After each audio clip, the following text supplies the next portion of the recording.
আসসালামু আলাইকুম। তাসমিনের রান্নাঘরে সবাইকে স্বাগতম। আজকে আমি বানাবো গ্যাসের চুলায় সবচেয়ে সহজ পদ্ধতিতে ভ্যানিলা কেক রেসিপি। এর জন্য আমি নিয়ে নিলাম ঘরে থাকা এরকম একটা কাপ। আপনারাও পারবেন যে কোনো কাপ দিয়ে কেক বানিয়ে নিতে। এর জন্য আমি নিয়ে নিচ্ছি প্রথমে একটা ব্লেন্ডারে জার। ডিম ভেঙে নিয়ে নিয়েছি 3টা স্বাভাবিক তাপমাত্রায়। এখন ডিমটা আমি ব্লেন্ডারে জারে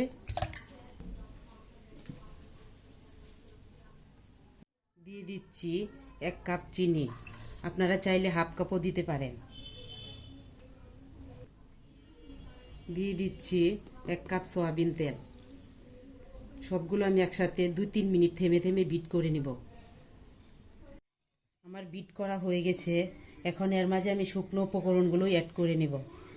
এর জন্য নিয়ে নিলাম একটা চালনি, নিয়ে নিলাম 1 কাপ ময়দা। আপনারা চাইলে আটা দিয়েও বানাইতে পারেন। দিয়ে দিচ্ছি 2 টেবিল চামচ গুঁড়ো দুধ,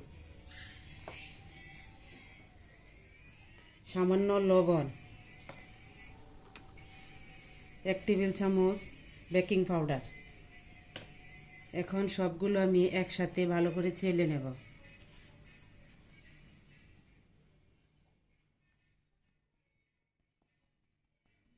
এই যে আমার চালা হয়ে গেছে, এই ময়লাগুলো আমি ফেলে দেব।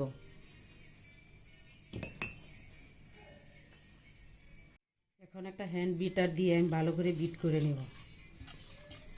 সবগুলো ভালোভাবে মিশিয়ে নিতে হবে।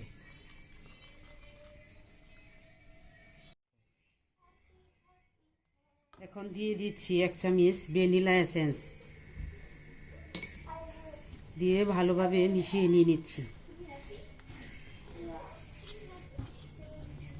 আমার কেকের ব্যাটারটা রেডি হয়ে গেছে। আমি কেকের ব্যাটারের ঘনত্বটা দেখিয়ে দিচ্ছি। দেখেন পড়ার সাথে সাথে মিলিয়ে যাচ্ছে। নিয়ে নিয়েছি একটা সসপ্যান। সসপ্যানে আমি সামান্য তেল দিয়ে দিচ্ছি। তেলটা এখন আমি ব্রাশ করে নিয়ে নেব। এভাবে চতুর্দিকে ব্রাশ করে নেব।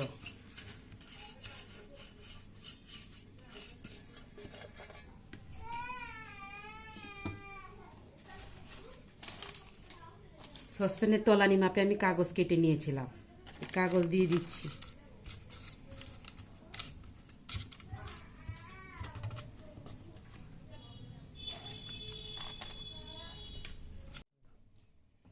আমার সসপ্যান আমি কাগজ দিয়ে নিয়ে নিয়েছি। এখন সসপ্যানের মাঝে আমি কেকের ব্যাটারটা একটু উপর থেকে ঢেলে দেব। ভিতরে এয়ার বাবলগুলো থাকলে যেন ভেঙে যায়।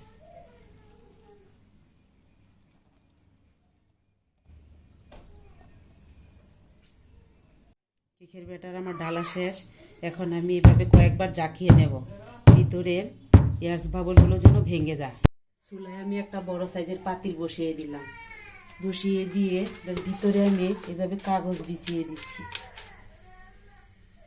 দিয়ে একটা স্ট্যান্ড দিয়ে দিলাম। পাতিলটা আমি প্রিহিট করে নিয়েছি।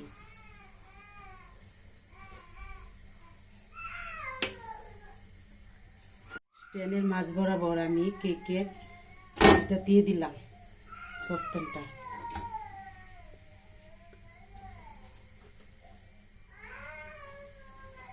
আমি এভাবে একটা ঢাকনা কাপড় মুড়িয়ে নিয়েছি। এখন এই ঢাকনা দিয়ে এভাবে ঢেকে দেব। কেকটা বানাতে আমার 1.5 ঘন্টা টাইম লাগছে। আমি লো হিটে কেকটা বেক করে নিয়েছি। এখন আমি ঢাকনা সরিয়ে দেখে নিব। মাশাআল্লাহ, আমার কেকটা মনে হচ্ছে ভালো হয়ে গেছে। আমি একটা কাঠি দিয়ে চেক করে নিয়ে নিচ্ছি। কাঠিটা একদম ক্লিন এসেছে, দেখেন। এখন কেকটা নামিয়ে আমি ঠান্ডা করে নিয়ে নিব। কেকটা আমার এখন ঠান্ডা হয়ে গেছে। কাগজগুলো আমি সরিয়ে নিয়ে নিচ্ছি।